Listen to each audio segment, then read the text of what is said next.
Hey, what's up? So today we're gonna read another no sleep story, and this is one of the most popular stories on Reddit as well.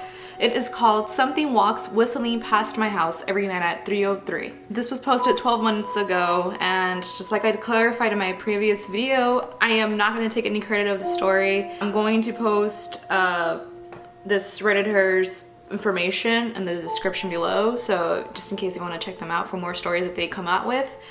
I'm just here to just share the story and just, read it to everybody. Every night, no matter the weather, something walks down our street whistling softly. You can only hear it if you're in the living room or in the kitchen when they walk by, and it always starts at exactly 3:03. The sound starts faint, somewhere near the beginning of the lane near the Carson place. We're towards the middle of the street, so the whistling moves past us before fading away in the direction of the cul-de-sac. When I was younger, my sister and I would sneak into the kitchen some nights to listen. Mom and Dad didn't like that, and we catch hell if they found us out there, but they were never too hard on us since we were always stuck on the one big rule: don't try to look at whatever was whistling. My neighborhood is a funny place. I've lived here since I was 6, and I love it. The houses are small but well kept. Good-sized yards, plenty of space to roam. There were a lot of other kids here my age. I turned 13 back in October. We grew up together and would always play foursquare in the cul-de-sac or roam around from the back porch to the back porch in the summer. This was a good place to grow up. I'm old enough to see it. And there's only the two strange things here: the night whistling and the good luck. The whistling never bothered me much. Like I said, I couldn't ever hear it from my bedroom. But Mom and Dad don't like talking about it, so I stopped asking questions. My dad is a strong guy, tall and calm. He has an accent since he moved to the US as a kid. My dad, the only time he isn't so calm is if the whistler comes up. He talks a little quicker then, eyes moves faster, and he tells us not to think about it so much and to always remember the one rule, the big rule. Don't try to look outside when the whistler goes past. Not that we could even look if we wanted. See, there are shutters on the inside of every window, thick pieces of heavy canvas that pull down from the top and latch to the bottom of the window frame. Each latch even has a small lock, about the size of what you would find on a diary. My dad locks those shutters every night before we all go to bed and keeps the key in his room. My mom, I don't know what she thinks about the whistling. I've seen her out in the living room before at 3:03 when the sound starts. I could see her if I cracked my door open just an inch to peek. She's not out there often, at least I haven't caught her much, but once or twice a month, I think she just sits out there on our big rich couch just listening. The whistler has the same tune every night. It's cheerful. Remember how I said there are two odd things about where I live? Well, besides our night whistler, everyone in my neighborhood is really lucky. It's hard to explain, and Dad doesn't like us talking about this part much either. But good things just seem to happen to people around here a lot. Usually it's small things: winning a radio contest, or getting an unexpected promotion at work, or finding some arrowheads buried in the yard. You know, the authentic kind. The weather's pretty good and there's no crime, and everybody's gardens bloom extra bright in the fall. A million little blessings, I've heard my mom say about living here. But the main reason we stay here, why we moved here in the first place, is my sister, Nola. She was born very sick, something with her lungs. We couldn't even bring her home when she was born, only to visit her in the hospital. She was so small. I remember, small even compared to the other babies. A machine had to breathe for her. We moved into her house here to be closer to the hospital. As soon as we moved here, Nola started getting better. The doctors couldn't figure it out. They chalked it up to whatever they were doing, but we all could tell that they were confused. My parents knew, even I knew. Nola getting better was just another of the million little blessings we got for living in our neighborhood. So that's why we even stayed after we found that out. For every small miracle that happens here every day, now and then, some bad things happen, but they only happen if you look for the whistler. See, our neighborhood has a welcoming committee. They show up with a macaroni casserole and a gift basket and a manila folder whenever someone new moves in. They're very friendly. 4 people showed up when we moved in 7 years ago. The committee made small talk, gave me a Snickers bar, and took turns holding Nola. It was her first week out of the hospital, so they were extra careful. Then the committee asked to speak to my parents in private, so I was sent to my room where I still managed to hear nearly every word. The welcoming committee told my parents about how nice the neighborhood was. Really, exceptionally, hard to explain kind of nice. And then they told my parents about the even harder to explain whistling that happened every morning at 3:03 and ended at the tick of 3:05. The group of our new neighbors warned my parents that the whistling was quiet, would never harm or hurt us, as long as we didn't look for what was making the sound. This part they stressed, and I pushed my ear into the door, straining to hear them. People who went looking for the whistler had their luck change, sometimes tragically. A black cloud would hang over anyone that looked, even though anything that could go wrong would. The manila envelope the committee brought over contained newspaper clippings, stories about car crashes and ruined lives, public deaths, and freak accidents. Not everyone dies, I heard the head of the committee tell my dad, but the life goes out of them. Even if they live, there's no light in them ever again. No presence. My mom, I could tell, she wasn't taking it seriously. She kept asking if this was some prank they play on new neighbors. At one point, my mom got angry, accused the committee of trying to scare us out of the home, asked them if they were racist on account of my dad being from the islands. My dad calmed her down, told her he could tell our new neighbors were sincere and they were just trying to help us. He explained that he grew up hearing these kind of stories from his mom, and that he knew there were strange things that walked among us. Some of those strange things were good and some were bad, but most were just different. After the committee left, Dad went to the hardware store, brought the canvas blinds, the latches, and the locks and installed them on every window in the house after dinner. That first night in our new house, I crept out of my room at 3 a.m., only to find my dad awake sitting on the living room couch holding my baby sister. My dad held up his finger in a shh motion, but patted the couch next to him. I sat and we waited. At exactly 3:03, we heard the whistling. It came and it went just like our neighbors said. The whistling returns each night, and we never look, and we enjoy our million little blessings every day. Nola breathes on her own, and she's grown into a strong, clever girl. My dad even joined the welcoming committee. We don't get new neighbors often. Why would anyone want to leave? But when a new family moves in, my dad and the committee brings them macaroni casserole, a gift basket, and the manila folder. I can always tell by the look on my dad's face when he comes back if the family took the committee seriously, if we be getting new neighbors again very soon.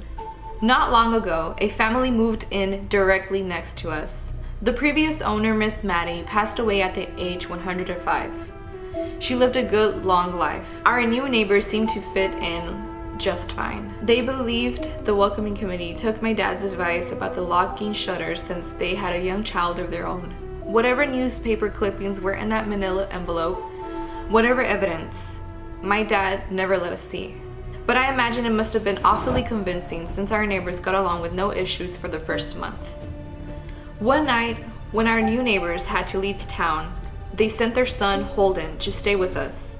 He was 12, a year under me in school. I didn't know him well before that night, but as soon as his parents dropped him off after dinner, I could tell it was going to be a bad time. Do you know who is always out there whistling every night? Holden asked the moment the adults left the room. The 3 of us were sitting in the den, some Disney movie playing Italy on the television. My sister and I exchanged a glance. We don't talk about that, I said. I think it's that weirdo that lives in the big yellow house on the corner, Holden said. Mr. Tolles? My sister asked. No way, he's really nice. Holden shrugged. Must be a psycho killer then. Nola tense. We don't talk about that, I repeated. Let's go in my room and play Nintendo. We spent the next few hours playing games, eating popcorn, and watching movies. A typical sleepover, but I could see Holden was getting antsy. After my parents had wished us a good night, locked the blinds, and got to bed, Holden stood up from his beanbag and walked over to where Nola and I were sitting on my bed.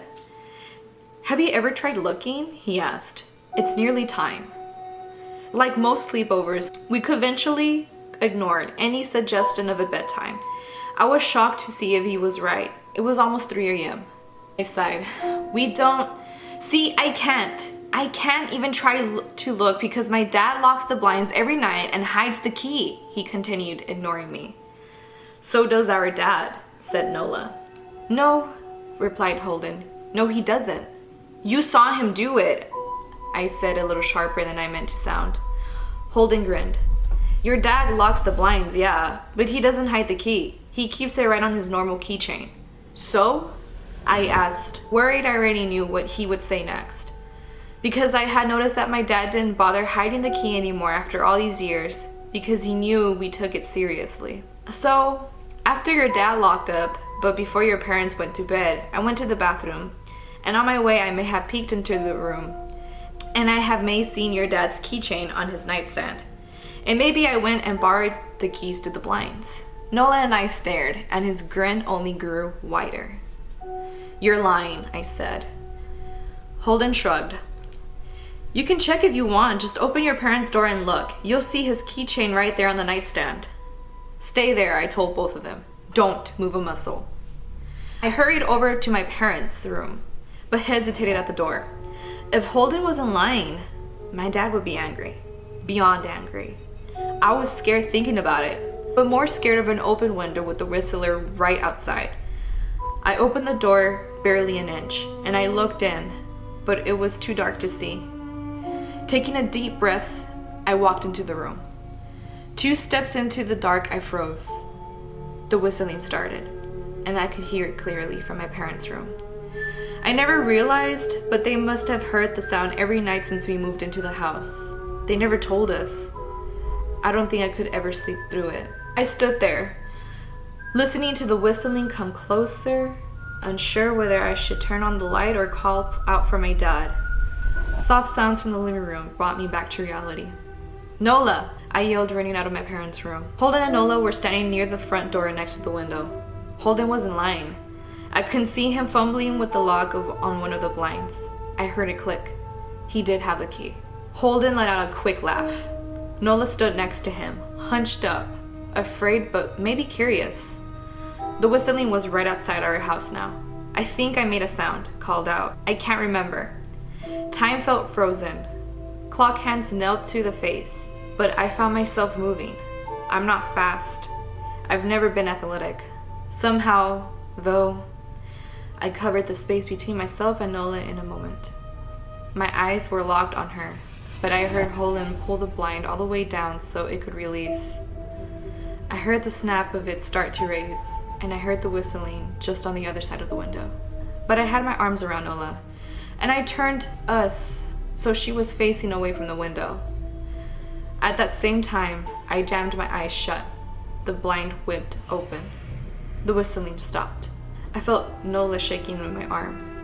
"Don't look, okay?" I told her. "Don't turn around." We were positioned so that she was facing back towards the hallway, and I was facing the window. My eyes were still closed, and I felt her nod into my shoulder. I reached out with the arm not holding Nola and tried to touch Holden. My hand brushed against his arm. He was shaking worse than Nola. "Holden?" I asked. Silence. I reached past him and gingerly felt for the windows. Eyes still sealed shut. The glass was cold against my fingertips, colder than it should have been for the time of the year. I moved my hand up to the window, searching for the string to the blind. The glass began to get warmer the further I reached, and there was a gentle hum feeding back into my fingertips. I tried to think about what might be on the other side of the window. Finally, I touched the string and yanked the blind shut. I opened my eyes. In the dim light leaking out from the kitchen, I could make out Holden, pale and small, staring at the closed window. "Holden?" I asked again. He turned towards me and screamed. Everything became a flurry of motion. Lights sparked to life in the hall, then the living room. My parents' footsteps thudded across the hardwood. I didn't turn to look back at them. My eyes were glued to Holden. He was pale, had bit his lip so hard there was a thin red line of blood running down his chin, and he'd wet himself. "What happened?" my dad asked from behind me. I managed to swivel away from Holden and look back. He looked. I'd never seen my dad scared before, but I saw it that night. In that moment, an old, ugly terror stitched on his face, a parent's fear. "Just Holden?" he mouthed to me. I nodded yes. My dad let out a breath. He looked so relieved. I nearly expected him to cheer, but then he turned to Holden and my dad's face changed. I wondered if he felt bad for feeling good that Holden was the only one that looked. There was a knock at the door. We all froze. Holden whimpered. "Don't answer it," my mom said.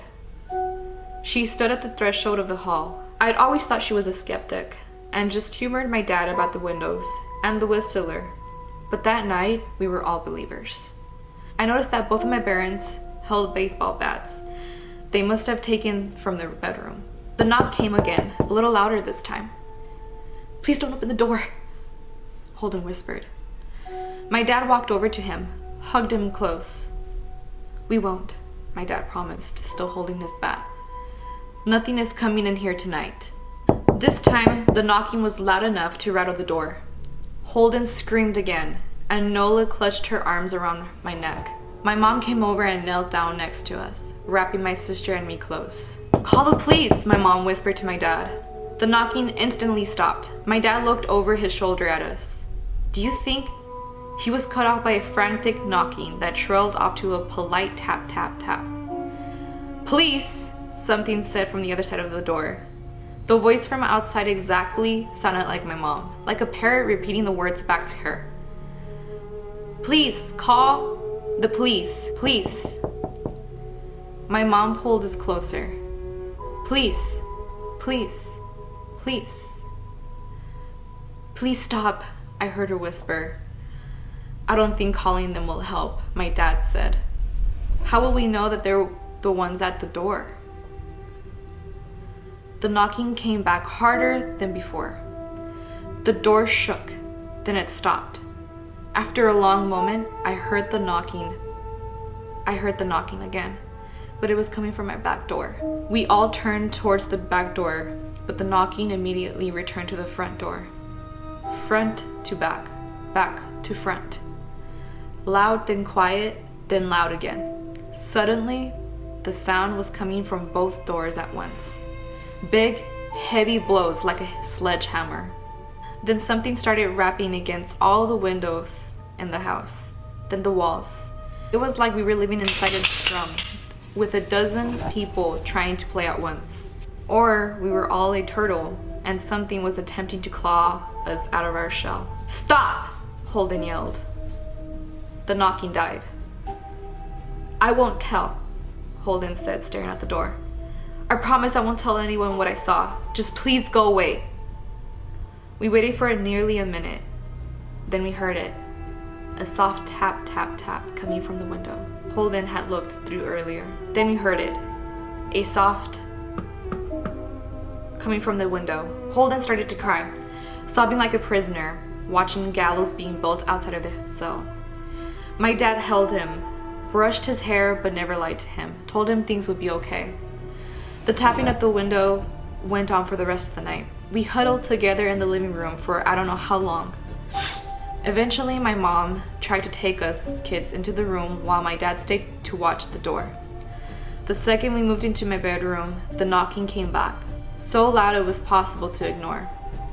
I was afraid the door couldn't take it. We went back to the living room and the knocking stopped. Only the tap, tap, tap on the window remained. None of us slept that night. The tapping stopped around 7 a.m. That's about the time the sun comes up here. We waited another 2 hours before my dad opened the blinds from one window. He made us all go back to my parents' bedroom first. I heard him open the door, then come back in. Okay, he told us, it's done. Holden's parents came back around lunchtime. My mom and dad walked Holden over to his house and they all went inside for quite a while. Nola and I watched from the window. She stuck to me the whole day, right at my side, sometimes holding my hand. When my parents came back, they looked grim, but wouldn't tell us what they said to Holden's family. It was a Sunday, so we all spent the day together, ordered pizza and watched movies. That night, everyone slept in my room. Nola and my mom in the bed with me, my dad in the chair he pulled over. There was no knocking that night, or any night since. We didn't see much of Holden or his parents for the rest of that week, but by Thursday, there was a moving truck in their driveway. Nola and I watched them packing up the whole afternoon after school. What sticks with me the most is how tired Holden and his parents looked. All three had the same pallor, grim mouths and lightless eyes. Even from across the street, I could tell something was very wrong. Holden and his family were gone before sunset. I remember what the original welcoming committee said to my parents when we moved in. Not everyone who looks at the Whistler dies, but even those that have the light go out of them and the rest of their lives are full of misfortune. A million little tragedies. I think Holden's parents must have looked, either to confront him or if they didn't believe or share the burden if they did. I watched Nola some days, happy and young and alive, and I wonder, if I'd been slower, if she looked out of the window that night, would I have looked too? To comfort her? To share that burden? I'm glad that we don't have to find out. We still live in the house in that neighborhood. We still hear our Whistler walking past every night. The blessings, the luck, the good things here are too good to leave. But we're careful. We don't have friends over to spend the night anymore. And my dad hides the key to the blinds very, very well. Not that I've gone looking. Some things you just don't need to look for. So this was a very long story. So it's a lot to unfold in the whole situation because, I mean, I'm pretty sure that kid that looked out through the windows, Holden, he didn't really believe it that much. I'm pretty sure he thought it was just all BS the whole time. So that's why he was like, telling the neighbors like, hey, maybe we should all look outside together. So it was a very good story. So more stories like this are coming out. And if you want to hear more, just subscribe, like, share, comment, do whatever you need to do to let me know that you are enjoying this. And I'll be back next time. So I'll see you guys in a few days. Bye.